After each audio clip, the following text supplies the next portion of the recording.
Not every predator lurks in the shadows. Some wear designer suits, drive luxury cars, and speak in the sweetest tones. They don't chase their prey, they let their prey come to them. The story I am about to tell you is a cautionary tale for all the young ladies looking for love. Because sometimes, what looks like an opportunity can quickly become a nightmare if you're not careful. Stay with me till the end, because what you're about to hear might just save your life, or the life of someone you love.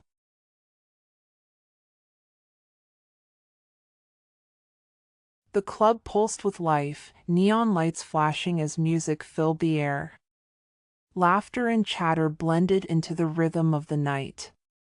Emeka sat in a secluded corner, his sharp eyes scanning the crowd. He wasn't there for fun, he was hunting. Across the room, Amara moved confidently, her figure wrapped in a tight red dress that shimmered under the dim lights. She was a runs girl, always searching for the next big spender. Her eyes flickered with excitement as she noticed Emeka's expensive gold watch and designer suit.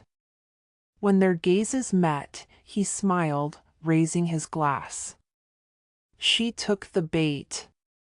Within minutes, she was at his table, twirling a strand of her hair flirtatiously. "You look like a man who enjoys good company," she teased, her voice soft but calculated. Emeka chuckled, his deep voice smooth as silk. "And you look like a woman who deserves to be spoiled." She giggled, leaning closer, inhaling his expensive cologne. "How spoiled are we talking?" Emeka pulled out his sleek black wallet, placing a wad of crisp notes on the table. "Enough?" he asked, watching her reaction closely. Amara's eyes widened as she picked up the money, running her fingers over the bills. "More than enough." Before long, they were walking toward his luxury car. The night air was cool against her skin, but she felt warm inside, thrilled at the easy money. As the doors clicked shut behind her, she sank into the plush leather seats, imagining the luxuries that awaited her. She had no idea she had just stepped into a trap. The ride was smooth, the city lights blurring past like glowing fireflies. Amara admired the sleek interior of the car, running her fingers over the soft leather. "You must be very rich," she said, stealing a glance at him. Emeka smirked. "I do well for myself," he replied, keeping his eyes on the road. Minutes later, they arrived at his mansion. The high iron gates opened automatically, revealing a breathtaking structure bathed in golden lights. Amara gasped, her eyes widening in admiration. "Wow! This is beautiful." Emeka stepped out and opened the door for her, his fingers brushing her arm as he guided her inside. "Come in, make yourself comfortable." The interior was even more stunning. Crystal chandeliers hung from the ceiling, casting shimmering reflections over the polished marble floors. Expensive paintings adorned the walls, and a grand staircase wound up toward the upper levels. Amara twirled in the center of the room, taking it all in. "You live alone in all this?" Emeka poured 2 glasses of wine, handing one to her. "I enjoy my privacy." She took a sip, savoring the rich taste. "This is like a dream," she murmured, her voice dripping with admiration. But as the night progressed, something shifted. The air grew heavier, and an unsettling silence settled in. Amara's laughter began to fade, a strange feeling creeping into her bones. She noticed how Emeka's gaze lingered on her a little too long, his smile too controlled. As she placed her wine glass down, her head felt heavier, her vision slightly blurred. Panic flickered in her mind, but before she could react, her body betrayed her, weakness spreading through her limbs. Emeka leaned forward, his voice soothing but firm. "Relax, my dear. The night is still young." That night, the mansion was filled with music, laughter, and the scent of expensive wine. But by morning, the house was silent. Amara was nowhere to be found. Only Emeka remained, sitting by the window, sipping his coffee as the city outside continued its routine, oblivious to the horror within. Few days later, as the sun burned bright over the city, standing by the roadside, Chioma adjusted her handbag and checked her phone. She had just finished spending time at a high-end boutique, checking out expensive shoes she hoped a rich man would buy for her later. Like Amara, she was a runs girl, but smarter, more careful. A sleek black car pulled up beside her. The tinted window rolled down, revealing a charming smile. "Need a ride?" Emeka's voice was warm, smooth, and inviting. Chioma's well-trained eyes scanned the car, then the man. He had the look of money, the scent of power. She hesitated, playing coy. "I don't just take rides from strangers." Emeka sighed, shifting his car into gear. "I just wish to help," he said, his tone dismissive as he prepared to move on. Just then, Chioma's eyes caught something inside the car, a luxury wristwatch resting on the center console. The brand was one only the ultra-wealthy could afford, its gold strap glinting under the sunlight. Her heart skipped a beat. If he could casually leave something so expensive lying around, how much more did he have? She licked her lips and straightened her posture. "All right, fine. Just a short ride," she said, sliding into the seat with a calculated smile. As the car pulled away, Chioma's curiosity got the best of her. She glanced at Emeka, who seemed completely at ease, one hand on the wheel, the other resting near the expensive watch. "You must be really successful," she said, her voice dripping with admiration. Emeka chuckled, his eyes never leaving the road. "I work hard. I believe in enjoying the finer things in life." Chioma ran her fingers along the leather seat. "I like men who know how to enjoy their wealth." Emeka smirked. "Then maybe tonight, you can experience it for yourself." She hesitated for a brief moment, but the thought of luxury, expensive drinks, and a soft bed in a mansion was too tempting. "Why not?" she said, grinning. "I don't have anywhere important to be." Emeka's smirk widened as they drove toward the mansion, the city lights growing distant. The night had just begun, but for Chioma, it would be her last. Emeka pulled up to the mansion, the iron gates sliding open like a silent invitation. Chioma's eyes widened in admiration. "Wow, your house is even bigger than I imagined," she exclaimed, stepping out of the car, her heels clicking against the marble driveway. Emeka chuckled. "Only the best for a man like me." He led her inside, the lavish decor making her feel as though she had stepped into royalty. Chioma ran her fingers across the smooth leather couch and let out a small sigh. "I could get used to this kind of life," she said playfully, glancing at Emeka. He handed her a glass of wine, watching as she took a slow sip. "You deserve the best," he murmured, eyes dark with an emotion she couldn't quite place. The night unfolded with laughter and flirtation, but as the hours passed, Chioma began to feel lightheaded. Her limbs grew heavy, her eyelids drooped. She tried to speak, but her words slurred. I feel strange," she whispered. Emeka leaned in, his fingers brushing her cheek. "Shoo, just relax," he whispered. Her world faded into darkness. By morning, the mansion was silent again. The luxurious living room bore no traces of the previous night's guest.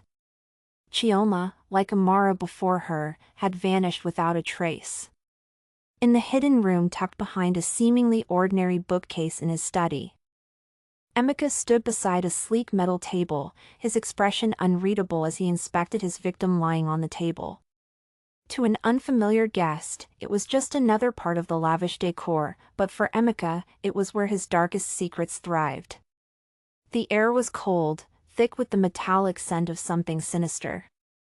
A large metal table sat in the center, a place where Emeka's victims took their final breath. The room was soundproof, lined with thick walls that concealed everything that happened within. A shame, he muttered to himself, but business is business. Moments later, a knock echoed through the hidden room. He opened the heavy door to reveal a man in a dark suit, his face sharp with hunger. "Is the package ready?" the man asked, his voice cold. Emeka nodded and gestured toward the body. "Fresh. As always." The man stepped forward, running a gloved hand over Chioma's arm. "Good work," he said. "You always provide the best." Emeka smirked but said nothing. He knew his reputation was solid. His buyers trusted him, and as long as they did, his wealth would never run dry. As the transaction was completed, the body was taken away. The room was cleaned meticulously. Another victim gone. Another deal sealed. Emeka sat back, pouring himself a drink, his mind already planning his next move. The next morning, Emeka sat at an upscale cafe, sipping his coffee as he read the morning news. The headlines were filled with politics, economy, and business, but nothing about the missing women. He smiled. The world moved on, unaware of the darkness that lurked beneath its surface. A group of men approached his table, their greetings filled with admiration. "Emeka, my man! Still the most eligible bachelor in town," one of them joked. Emeka laughed, shaking hands with them. "You know me. Just enjoying life." They chatted about money, women, and power, never once suspecting the truth behind Emeka's wealth. He played the part of the charming businessman flawlessly, his secret hidden beneath layers of wealth and deception. As he stepped out of the cafe, his phone buzzed. A message from an unknown number: "We need another delivery soon." Emeka stared at the message for a moment, then tucked his phone away. He smiled to himself. It was time to hunt again. Emeka hadn't planned on meeting anyone special that day. He had gone to a high-end law firm for a business consultation, exuding quiet confidence in his impeccable suit. As he waited in the reception area, his eyes landed on Adora, the firm's new receptionist and administrative assistant. She moved gracefully behind the desk, handling clients with confidence and professionalism. Unlike most women he encountered, she wasn't seeking attention. She was focused, diligent, and completely absorbed in her work. Adora was new at the firm, only a few years out of university, eager to establish herself in her career while balancing her personal aspirations. Her parents, desperate for her to settle down as she was their only child, constantly reminded her that time was running out. Though she had no intention of rushing into anything, she longed for something real, a love built on trust, not just attraction. Emeka watched her for a while before approaching the desk. "You handle this place like you own it," he remarked with a charming smile. Adora looked up briefly, her eyes cool but polite. "I just do my job," she replied. Emeka chuckled. "Well, you do it well. I might have to find more reasons to visit here."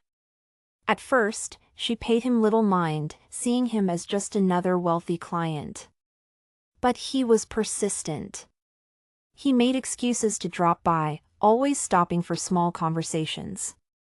Over time, his patience, warmth, and what seemed like genuine interest broke through her reluctance, and Adora let her guard down, believing she had met someone meant for her. As the weeks passed, Emeka and Adora grew close. She found herself opening up to him, charmed by his intelligence and deep conversations. He was unlike anyone she had met, so patient, so understanding. Emeka played the perfect role. He listened intently, showing interest in her world, admiring her work, and making her feel seen. His charm was nearly flawless, and Adora, despite her initial reluctance, began to fall for him. To her, Emeka was the ideal man, successful, confident, yet incredibly humble around her. He wasn't like the others who flaunted their wealth. He made her feel safe. But deep inside, Emeka had a different plan. She was special, and special things required time. Unlike the others, he wanted this one to be perfect. No one would suspect a thing when she eventually disappeared. The problem was, he was starting to enjoy her too much. Something about Aurora unsettled him. He couldn't tell if it was genuine emotion or simply the thrill of the deception, but for the first time, his control wavered. Still, he reminded himself, a hunter never falls for his prey. Earlier that week, as they strolled through the city park, Emeka had smiled at her and said, "I think it's time you saw my home." Aurora had chuckled. "I was beginning to think you were hiding something." "Only good surprises, I promise," he had replied smoothly. Now, standing before his mansion, her eyes widened at the sight of its grandeur. She had seen wealth before, but something about this place felt almost surreal. The towering gates, the meticulously trimmed hedges, and the soft golden lights glowing against the night sky gave it an ethereal beauty. Emeka met her at the door, his smile warm, his presence reassuring. "Welcome," he said, leading her inside. The scent of expensive cologne and polished wood filled the air. The dimly lit interior exuded elegance, with every piece of furniture placed with precision. She admired the grand staircase, the exquisite paintings, and the rich decor. "Your home is stunning," she said, running her fingers along the smooth marble of a nearby table. Emeka chuckled. "Only the best for someone special. Make yourself comfortable." They moved to the dining area, where a candlelit dinner was set.